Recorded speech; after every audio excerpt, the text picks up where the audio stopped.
Hello friends. तो देखिए मैं आज आपको ये जो वर्ब है इंग्लिश ग्रामर का जो बिल्कुल बेसिक से स्टार्ट करने की सोच रहा हूँ मैं। ठीक है, तो देखिए मैं यहाँ से स्टार्ट करता हूँ। सबसे पहले देखिए ये कंटेंट्स है, इंडेक्स है, ये है ना जिस बुक से मैं पढ़ाने की सोच रहा हूँ आपको।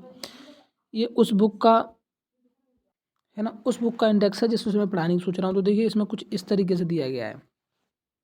देखिए जैसे ये वर्ब दिया गया है ना, टेंस, पैसिव वॉइस, नरेशन दिए गए हैं, उसके बाद फिर क्वेश्चन टेक्स्ट दिए गए और सब्जेक्ट वर्ब एग्रीमेंट दिए गए हैं। ठीक है, तो या तो मान लीजिए कि मैं किसी और तरीके से पढ़ाऊँ, मतलब अपने तरीके से पढ़ाऊँ, या फिर इस बुक के तरीके से पढ़ाऊँ। तो मुझे ये लग रहा है ये बुक का तरीका भी बेहतर है ना, क्योंकि तो फिर मैं सबसे पहले वर्ब से स्टार्ट करता हूँ। ठीक है, अगर आप इंग्लिश ग्रामर सीख रहे हैं और इंग्लिश की जो ग्रामर है उसका आप सीख जाएंगे ना थोड़ा सा, तो ये क्या है कि ये आपको लिटरेचर पढ़ने में मदद करेगा और फिर आप इसके हिसाब से भी सीखेंगे और लिटरेचर के हिसाब से भी सीखेंगे। तो ठीक है, लेट्स टॉक अबाउट इट। तो मैं सबसे पहले आपके देखिए ये पूरा दिया गया है। ठीक है ना, मैं इसी प्लेलिस्ट में क्या नाम है, इसी में देखिए मैं इसकी क्या नाम है एडजेक्टिव की बना चुका हूँ मैं एक वीडियो। ठीक है, उसको भी आप ठीक है देख लीजिए इस वीडियो को। उसके बाद में फिर यहाँ से बात करता हूँ मैं वर्ब का। ठीक है, तो देखिए वर्ब का, वर्ब मैं क्यों पढ़ा रहा हूँ है ना, वर्ब बहुत अहम बात है। दो बातें अहम जिंदगी में रहेंगी आपकी और आप हमेशा सीखेंगे, वर्ब और सब्जेक्ट, वर्ब एग्रीमेंट। ठीक है, ये बात आप हमेशा सीखेंगे और इसी बात में आप हमेशा कंफ्यूज भी रहेंगे। ठीक है, तो देखिए बात करते हैं, चलिए इसके बारे में। वर्ब बेसिक से बात की जाएगी। ठीक है, लिखा भी है देखिए वर्ब, वर्ब क्या है, कार्य का करना, होना, कार्य का होना दर्शाता है, अतः वर्ब को डूइंग वर्ब भी कहते हैं। वर्ब को दो भागों में बांटा गया। ठीक है, वर्ब, अब जैसे मान लीजिए कि एक सेंटेंस है कि मैं जा रहा हूँ। ठीक है, मैं, ठीक है, जा रहा हूँ। ठीक है, मैं जा रहा हूँ, ये वाली बात है। अब इसका इंग्लिश में ट्रांसलेशन हो जाएगा कि आई एम गोइंग। ठीक है, आई एम गोइंग। ठीक है, तो अब देखिए मैं सब्जेक्ट को तोड़ रहा हूँ है ना, आई एम गोइंग को मैं अलग अलग बांट रहा हूँ। मैंने पहले हिंदी में किया है और पहले मैंने इंग्लिश, फिर मैंने इंग्लिश में ट्रांसलेशन किया। तो देखिए अब इसमें तीन बातें आ गई, एक आई आ गया सब्जेक्ट, एक एम आ गया और एक गोइंग आ गया, गो आ गया। गोइंग मतलब गो। ठीक है, गोई तो है, गो में प्लस आई एन जी जोड़ दी हमने। अब क्या बात है देखिए, ये तो सब्जेक्ट हो गया, ये वर्ब हो गई है ना, ये सब्जेक्ट हो गया आई और ये गोइंग वर्ब हो गई। ठीक है, अब चलिए अब मैं बात करता हूँ यहाँ से। ठीक है, तो अब मैं बता रहा हूँ, स्टार्टिंग बता रहा हूँ आपको। आई तो सब्जेक्ट हो गया, आई की जगह कुछ भी हो सकता है, वी भी हो सकता है। ठीक है, यू भी हो सकता है। ठीक है, ही भी हो सकता है, सी भी हो सकता है। ठीक है, दे भी हो सकता है। ठीक है, दीज भी हो सकता है, कुछ भी हो सकता है। सब्जेक्ट भी कुछ भी हो सकता है, अगर किसी का नाम हो सकता है। तो वो एक नाउन वाले चैप्टर में अलग डिस्कस करेंगे, मैं धीरे धीरे करके डिस्कस करूँगा, आपको सारी बात समझनी है। लेकिन मैं यहाँ बात करता हूँ सिर्फ गोइंग की। किसकी? सिर्फ गोइंग। गोइंग मतलब सिर्फ वर्ब की। ठीक है, गोइंग की। अब देखिए इसको बोलूँगा मैं मेन वर्ब, इसको बोलूँगा मैं मेन वर्ब, एम बी। ठीक है, बहुत सी जगह आपको मेन वर्ब और एच बी से भी लिखा मिलेगा। ठीक है, तो आप डोंट कंफ्यूज। एच बी मतलब हेल्पिंग वर्ब, एम बी मतलब मेन वर्ब। जैसे गोइंग है, गो मतलब गोइंग मतलब गो, फर्स्ट हम बात करते हैं, आई छोड़े, गो है ना, रीड है। ठीक है, जैसे हम टीवी को वॉच करते हैं तो वॉच है, WATCH है। ठीक है, ये मेन वर्ब है, WATCH। ठीक है, ये मेन वर्ब है ना, ये वर्ब हमेशा ही मेन वर्ब रहेंगी और हेल्पिंग वर्ब जो हैं वो हमेशा हेल्पिंग वर्ब रहेंगी। तो बात ये है कि अब जितनी भी मेन वर्ब हैं और हेल्पिंग वर्ब हैं, तो क्यों ना हम इनको याद कर लें, ताकि हमारे लिए कन्वीनियंट हो जाए, हमारे लिए बड़ी सहूलियत हो जाए। अब आप ये कहेंगे अरे हम कब तक याद रखेंगे मेन वर्ब और हेल्पिंग वर्ब को, तो ये आपको याद रखना ही पड़ेगा और आप याद कर लेंगे तो उतना आपके लिए बहुत ज़्यादा सहूलियत होगा। अच्छा, मेन वर्ब की बात तो ये है कि आपको हमेशा कंटिन्यूस वर्ब याद करनी पड़ेंगी। लेकिन हेल्पिंग वर्ब का मसला ये है कि ये आपकी कुछ लिमिटेड है ना, ये कुछ लिमिटेड वर्ब है। हेल्पिंग वर्ब कुछ लिमिटेड है, मेन वर्ब तो बदलती बदलती रहती है बहुत सारी। कभी कोई, कभी आप देखिए, आप क्रिया तो देखते हैं ना, आप जानते हैं ना कि क्या कर रहे हैं। कभी आप सोते हैं, कभी पीते हैं, कभी पढ़ते हैं, कभी जाते हैं, तो ये डिफरेंट डिफरेंट वक्त के मुताबिक है, ठीक है।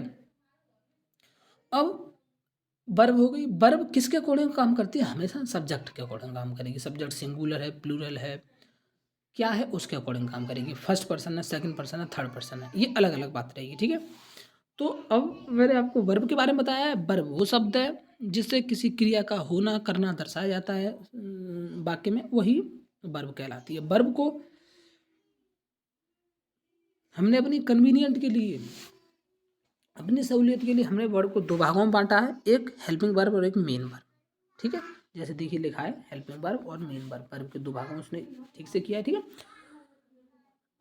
अब मेन वर्ब है, देखिए मेन वर्ब मैं आपको बता चुका हूँ, जैसे रीड करना, वॉच करना, रनिंग करना, वॉकिंग करना, वॉक आईएनजी लग गई, ठीक है। मैं बताऊँगा आपको, ये बात बताऊँगा, लेकिन मैं आपको थोड़े से इन्फॉर्मेशन प्रोवाइड करूँगा। आप इसको बात को अपने जहन में रखिए कि ये वाली बात है। अच्छा वर्ब, ठीक है। वर्ब, अब वर्ब में क्या है, अब देखिए हेल्पिंग वर्ब में भी दो तरीके आ जाते हैं। एक प्राइमरी और मतलब ये ऑक्सिलरी वर्ब होती है, और एक ये मॉडल्स होते हैं, है ना। ये भी हेल्पिंग वर्ब का ये मॉडल्स होते हैं। मॉडल्स कौन कौन से होते हैं ये आपको याद करना पड़ेगा। देखिए कैन, कुड, मे, माइट, ठीक है, नीड, नियर, ये सब मॉडल वर्ब हैं।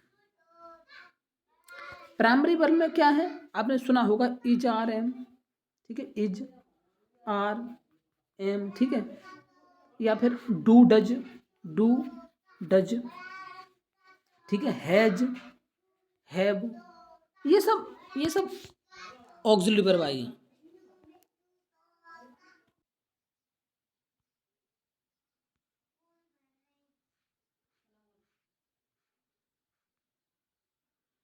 ठीक है। तो देखिए ये वाली बात है कि यूज टू। अब देखिए एक बात बड़ी गहन तरीके से लिखी गई है कि यूज टू मॉडल एवं एडजेक्टिव दोनों का काम करता है। ये एक अलग बात बता दी गई, ये आपको एडवांस बात है, बाद में सीखें। पहले आप इन बातों पे अहम क्या नाम है, इन पे फोकस डालें, इन प्रश्न है। देखिए ऑक्सिलरी वर्ब नीड एवं डेयर, ठीक है, मॉडल एवं मेन वर्ब दोनों का कार्य कर सकते हैं, ठीक है।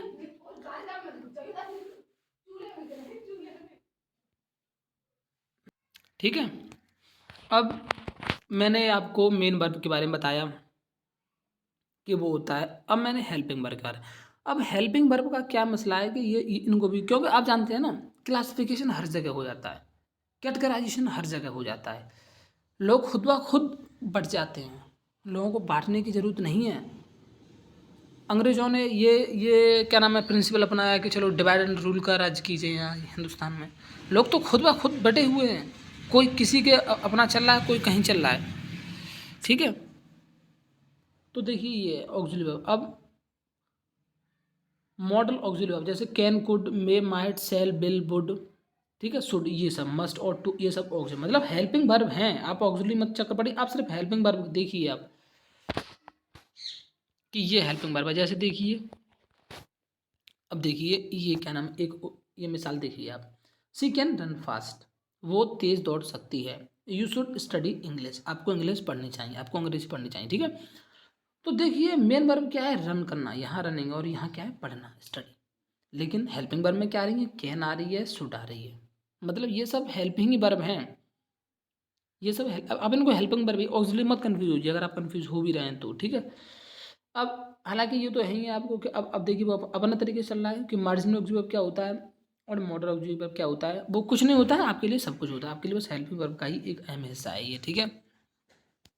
बस आप इतना सा इस पर टिक करके रखिए कि नीड है, डेयर है, कैन है, कुड है, शुड है, वुड है, ये सब हेल्पिंग वर्ब है। और मेन वर्ब क्या है, वो वाली मेन वर्ब है, ठीक है। तो ये आपका पहला हुआ, ठीक है।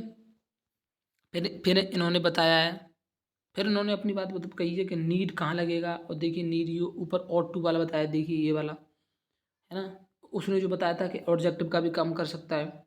देखिए ये जीरेंड है, मैं बाद में बताऊंगा, ये थोड़ी एडवांस बुक है, मैं आपको थोड़ा सरल तरीके से समझाना, सिर्फ आपको दो चीज़ सीखनी है कि हेल्पिंग वर्ब क्या है, मेन वर्ब क्या है। हेल्पिंग वर्ब क्या है, इज आर एम, वो क्या नाम है, हाँ ये वाली वर्ब है, ठीक है, हैज़ हैव, ये सब हेल्पिंग वर्ब हैं। Shall, will, should, could, may, might, ought, ये सब है। मेन वर्ब क्या है, जो अहम क्रिया है। मेन वर्ब की 3 फॉर्म होती हैं। क्या नाम है, अब देखिए मॉडल ऑक्सीबल first form ING form SIS नहीं होते हैं। देखिए मैं ये बता रहा हूँ आपको बात, अब देखिए रूल देखिए, समझ भी लीजिए आप। जो मॉडल वर्ब बोला या फिर ऑक्सिलरी वर्ब बोलूँ का फर्स्ट सेकंड थर्ड फॉर्म नहीं होता है, आईएनजी फॉर्म या एसआईएस फॉर्म नहीं होते हैं। इसका सभी नंबर तथा पर्सन के सब्जेक्ट के साथ हमेशा एक ही रूप में होता है, अर्थात इसके रूप फॉर्म में कोई परिवर्तन नहीं होता है, ठीक है।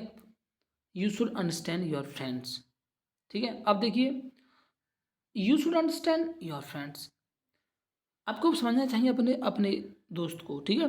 दोस्त में ये आता, अगर मैं आपसे ये बोलूँ कि हैव यू अंडरस्टूड, आप समझ गए, तो अंडरस्टैंड की अंडरस्टूड हो गई, इसकी फॉर्म बदल जाएंगे, इसकी फॉर्म नहीं बदलेगी। हाँ कैन की कुड हो जाती है और सेल की शुड हो जाती है, ये बात है। लेकिन first form, second form, third form नहीं होती है, वो नहीं होता है इनका, ठीक है। ये एक अलग बात है कि सेल शुड है और टू है, यूज टू, ये एक अलग बात है, लेकिन इनका होता नहीं है इनका फॉर्म, ठीक है। अच्छा, अब कैन से जब कुड होता है तो कैन कुड में फ़र्क है, ठीक है। कैन पावर को शो करता है, एबिलिटी को शो करता है, कैपेसिटी को शो करता है कि मैं कर सकता हूँ, मैं भाग सकता हूँ, मैं ये कर सकता हूँ। कुड हमेशा पोलाइट चीज़ को शो करता है कि साहब could you give me some suggestion. अगर मैं अपने टीचर से बोलूँ कि sir I am not understanding, मैं कुछ ही कोई भी है मैं उसको नहीं समझ रहा हूँ, तो मैं कह सकता हूँ sir could you explain it again, और could you repeat yourself, ठीक है। तो ये वाली बात है। कैन भी कभी कभी रिक्वेस्ट के प्रयोग में हो जाता है, जैसे कैन का परमिशन अनुमति देने के बाद को अवैध करने की किया जाता है, जैसे यू कैन गो नाउ। अब कभी कोई ऑफिस बॉस है आपका, मान लीजिए किसी का कोई टीचर है, कोई कहीं प्रिंसिपल के अकॉर्डिंग अंदर काम कर रहे हैं, अंडर काम कर रहे हैं, तो प्रिंसिपल कह सकते हैं कि अब आप जा सकते हैं, है ना। बात खत्म करने के बाद लोग बोलते हैं हाँ अब आप जा सकते हैं, नाउ यू कैन लीव, ठीक है। तो उसकी वाली बात है। लेकिन कैन आई कमेंट नहीं कह सकते, कुड आई कमेंट सर, ये सर मे आई कमेंट सर। तो ये इस तरह की बात होती है ना, ये आप समझ के देखिए। ये मैं इस पर मुझे लग रहा है कि सारा साला क्या नाम है, ये पूरा सब कुछ डिफ़िकल्ट है ये, है ना। तो मैं इसको थोड़ा सिंप्लीफाई करने की कोशिश करूँगा, और ये थोड़ा ना एडवांस बुक है, तो इसमें अलग तरीके से दिया रखा है। Can I take your scooter, चलिए पर यहाँ से ऐसे समझ सकते हैं कि देखिए मॉडल का हेल्पिंग वर्ब का प्रयोग समझा रहे हैं। Every one can make a mistake, हर कोई एक गुनाह कर सकता है, ठीक है। तो can I take another scooter, मैं स्कूटर दूसरा ले सकता हूँ। Could I talk to mister Shukla, ठीक है। तो ये आपकी परमिशन के लिए शो कर रहा है कि आप कितने पोलाइटनेस हैं, ठीक है। ये उस चीज़ को शो कर रहा है, ये वाला जो टॉपिक है, ठीक है। इसके बाद मैं आपको क्या नाम है verb, main verb is are am का ही बताऊंगा, ठीक है। पहले आप इसको देखिए, सिर्फ यहाँ सिर्फ मैं क्या क्या नाम है इसमें मॉडल ऑक्सिलरी वर्ब के बारे में ज़्यादा है, इतना ही लिया है मैंने। यहाँ जो लिया है उन्होंने, मैंने सिर्फ आप ये मान के चलिए कि मैंने इसमें हेल्पिंग वर्ब को आपको डिस्क्राइब करने की कोशिश की है। अब ट्राई टू एक्सप्लेन मॉडल या फिर हेल्पिंग वर्ब बोलूँ मैं, ठीक है। ये सब समझ के देखिए आप, मतलब आप इतना ही समझ के देखिए कि may, might, should, could, can, could, ये जितनी भी है, सेल, शुड, ये सब कुछ वर्ब हैं। ये हेल्पिंग, ये मेन वर्ब नहीं है, ये हेल्पिंग वर्ब है, ठीक है। तो इसको ही समझने की कोशिश कीजिए। मस्ट है, और बाकी ये मे, माइट, मस्ट है, देखिए ये लिखा हुआ है। अगली वीडियो में मैं आपको मेन वर्ब है उससे वाकिफ कराऊंगा मैं। उसके बाद फिर मैं आपके लिए टेंस शुरू करूँगा कि टेंस कितने प्रकार के होते हैं, है ना। ये दो तीन चीज़ मैं आपको बताऊँगा। उसके बाद फिर एक्टिव पैसिव पे, फिर नरेशन, फिर वो क्या नाम है, हाँ फिर नरेशन बताऊँगा फिर आपको धीरे धीरे करके। पहले आप टेंसेस के बाद टेंस क्लियर करिएगा, फिर मैं आपको मेन वर्ब और बता दूंगा है। MB HP लिखा होगा, HP मतलब हेल्पिंग वर्ब और MB मतलब मेन वर्ब, ये आपको समझना है, शॉर्ट में लिखा होता है, ठीक है। तो ठीक है, दैट्स ऑल फॉर टुडे।